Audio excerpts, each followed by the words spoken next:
Hello students, कैसे हैं आप सब। जैसा कि हम सब ने वादा किया था कि हम लोग डेली 1 डे 1 चैप्टर सीरीज करने वाले हैं, और आज हम मिले हैं एक सेशन के लिए जिसमें हम डिस्कस करेंगे मोस्ट एक्सपेक्टेड क्वेश्चन।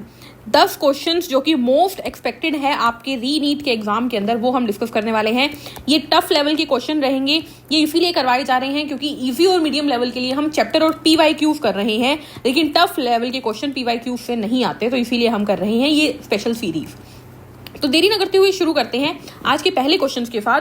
तो हेलो नमस्ते, आई एम दीपाली गोयल। स्वागत है आप सभी का, आप सभी के अपने चैनल साइंस मैजिक पर। पहला क्वेश्चन है आज का। देखिए, फर्स्ट क्वेश्चन हमें बोल रहा है recognise the figure and find out the correct matching. हमें A, B, C, D और E को पहचानना है और फिर बताना है कि A, B, C, D, E क्या है। ठीक है, तो देखिए हमारे पास सबसे पहले हम A की बात कर लेते हैं। A ये रहा, ये क्या है, हमारा फोटो सिस्टम 2 है। डायग्राम याद है सभी को, A होता है फोटो सिस्टम 2। ठीक है, ये है फोटो सिस्टम 2। किसमें दिख रहा है A? ये नहीं है, ये भी नहीं है।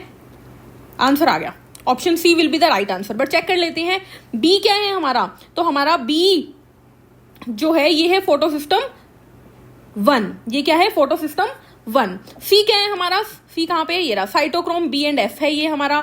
D क्या होता है, D हमारा होता है ATP सिंथेटेज, जो कि ADP से ATP बना रहा है। एंड लास्ट बचा E क्या है हमारा, ये है हमारा ल्यूमेन, जहां पर काम हो रहा है। ठीक है, F क्या है, F होता है स्ट्रोमा। ठीक है, ये थाइलेकोइड का ल्यूमेन है, ये बाहर स्ट्रोमा है। ठीक है, तो ये आंसर आ गया ऑप्शन C। क्वेश्चन नंबर 127 पे चलते हैं। क्या बोल रहा है क्वेश्चन नंबर 127। देखिए, pyruvate after entering the mitochondrial matrix undergoes oxidative decarboxylation reaction catalysed by the enzyme pyruvic dehydrogenase. which of the following do not participate in the reaction। यानी कि ऑक्सीडेटिव डीकार्बोक्सिलेशन के दौरान जब पायरुवेट जो है वो काम करता है, वो टूटता है, तो उस टाइम पे कौन काम नहीं करता। तो हमें पता है, देखो मैग्नीशियम तो वहां पर कोफैक्टर का काम करता है, कोएंजाइम A वहां पर मेन सेंट्रल रोल यही प्ले करता था। NAD+ ही तो NADH में कन्वर्ट होगा इलेक्ट्रॉन एक्सेप्ट करके। H+ का कोई काम नहीं है, H+ is the right answer. ठीक है, next question, bud dormancy is induced by. Bud में डोरमेंसी कौन लाता है, यानी बड को रेस्टिंग फेज में कौन लेकर जाता है। याद रखिएगा, एब्सिसिक एसिड। जैसे ही डोरमेंसी आती है, एब्सिसिक एसिड का लेवल बढ़ जाता है, और जैसे ही डोरमेंसी टूटने वाली होती है, एब्सिसिक एसिड का लेवल कम हो जाता है। नेक्स्ट बात करते हैं क्वेश्चन नंबर 129 की। Medullary rays are made up of. Now the question is, medullary ray क्या होती है। मेडुलरी रे जो है वही रेडियल सेल्स हैं। मेडुलरी रे क्या होती है, वो रेडियल सेल्स जो कि हमारे वस्कुलर बंडल के बीच में मौजूद होती है, एडजेसेंट वस्कुलर बंडल के बीच में मौजूद होती है, वही क्या होती है, मेडुलरी रेस। और ये कैसी होती है, ये पेरेनकाइमेटस होती है। और इसका काम क्या होता है, इसका काम है रेडियल कंडक्शन। क्या काम है, रेडियल कंडक्शन ऑफ किसका, फूड एंड वाटर। फूड और वाटर का रेडियल कंडक्शन ये करवाती है। Next question, question number 130।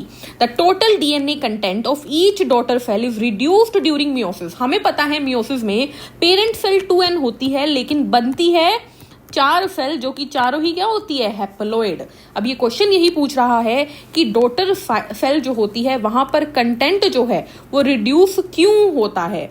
क्योंकि वहां पर क्रोमोसोम जो होते हैं वो डुप्लीकेट नहीं होते, रेप्लिकेट नहीं होते, और वो ज्वाइन होकर क्रोमेटिड जो है बाइवेलेंट बना देते हैं। तो आंसर आएगा option B, chromosome do not replicate between meiosis 1 and meiosis 2। यहां पर रेप्लिकेशन नहीं होती। वहां पर क्या होता था, माइटोसिस में क्या होता था, 2n से 2 बनते थे, 2n और फिर डुप्लीकेट हो जाते थे 2n 2n 2n 2n। ठीक है, ऐसा इसमें नहीं होता। क्वेश्चन नंबर 131 सॉरी, ये क्या बोल रहा है हमें, which of the following is not a function of cytoskeleton. NCERT में लिखा हुआ है साइटोस्केलेटन का काम क्या होता है। साइटोस्केलेटन का काम होता है मोटिलिटी देना, maintenance of cell shape and structure, mechanical support. तीनों ही क्या है, साइटोस्केलेटन के काम है। तो आंसर आ जाएगा none of these.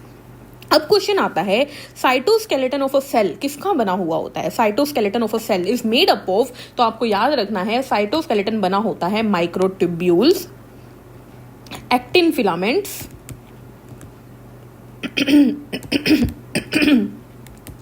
Intermediate filaments, ये सारी क्या होती है, प्रोटीनेशियस फिलामेंट्स होती है। ठीक है, चलिए आगे बढ़ते हैं। The world famous Watson Crick double helix model of BDNA, BDNA मतलब बीटा डीएनए एग्जिबिट। तो हमारा जो Watson Crick double helix model है वो सेकेंडरी स्ट्रक्चर है। वो क्या है, सेकेंडरी स्ट्रक्चर है। टर्शरी और क्वाटरनरी कब बनते हैं, जब सेकेंडरी हिस्टोन प्रोटीन के साथ जुड़ जाता है, न्यूक्लियोसोम बना लेता है, वो क्या है, टर्शरी स्ट्रक्चर, और उससे बड़ा क्या होगा, quaternary structure. Next question, question number 133 क्या है, deuteromycetes are called fungi imperfecti because they have. देखो, ड्यूटेरोमाइसिटीज को फंजाई इम्परफेक्टाई इसीलिए कहते हैं क्योंकि उसके पास सेक्सुअल स्टेज होता है या नहीं होता, जी हाँ, सेक्सुअल स्टेज एब्सेंट होता है। लैक ऑफ सेक्सुअल स्टेज की वजह से इसे क्या कहते हैं, फंजाई इम्परफेक्टाई, और इसीलिए इसका आंसर क्या हो जाएगा, क्वेश्चन नंबर 133 का हमारा आंसर ओनली ए सेक्सुअल स्टेज हो जाएगा। एग्जाम्पल बताओ ड्यूटेरोमाइसिटीज के, तो आपको एग्जाम्पल याद रखने हैं। इसका एग्जाम्पल होते हैं अल्टरनेरिया, इसका एग्जाम्पल है कोलेटोट्राइकम, ट्राइकोडर्मा, ये सब क्या है, इसी के एग्जाम्पल है ड्यूटेरोमाइसिटीज के। Next question, question number 134, find out the incorrect match. इनमें से चारों में से गलत क्या है, ये हमें चूज करना है। तो स्टेराइल स्टेमन को स्टेमिनोड कहते हैं, बिल्कुल ठीक है। Stamen attach to the petal epipetalous condition कहते हैं। जब स्टेमन जो होता है वो पेटल से अटैच होता है तो उसे क्या कहते हैं, एपीपेटलस कंडीशन कहते हैं। फिर stamen attach to the perianth, जब स्टेमन को पेरियंथ से अटैच करते हैं तो उसे एपीसेपलस नहीं कहते, उसे एपीफिलस कंडीशन कहते हैं। क्या कहते हैं, एपीफिलस कंडीशन, जो कि हमें पता है लिलिएसी में मिलती है। ठीक है, तो आंसर आ गया ऑप्शन सी, ये गलत मैच है। फ्री स्टेमन मतलब पॉलीएंड्रस कंडीशन, ये बिल्कुल ठीक है। लास्ट क्वेश्चन आज का देख लेते हैं, question number 135, select the correct statement regarding the first stable product formed in the hatch and flag pathway in C4 plants। हमें अच्छे से पता है C4 प्लांट में क्या होता है, जो हमारा प्राइमरी CO2 एक्सेप्टर होता है, जो पेप होता है, वो क्या करता है, वो कार्बोक्सिलेशन करता है पेप कार्बोक्सिलेज से। यहां पर कौन सा एंजाइम काम करता है, पेप कार्बोक्सिलेज, और फिर बनता है ऑक्सैलो एसीटेट, यही बनता है, OAA से लिख देते हैं, first stable product of C4 cycle, oxalo acetate. तो आंसर देखो अब इसका क्या होगा। फर्स्ट ऑप्शन में क्या बोल रहा है, ये बोल रहा है ऑक्सैलो एसीटेट इज फॉर्म्ड, बिल्कुल ठीक है, बाय कार्बोक्सिलेशन नहीं आएगा यहाँ पर कार्बोक्सिलेशन, एक minute, carboxylation of phosphoenol pyruvate, ये गलत हो गया।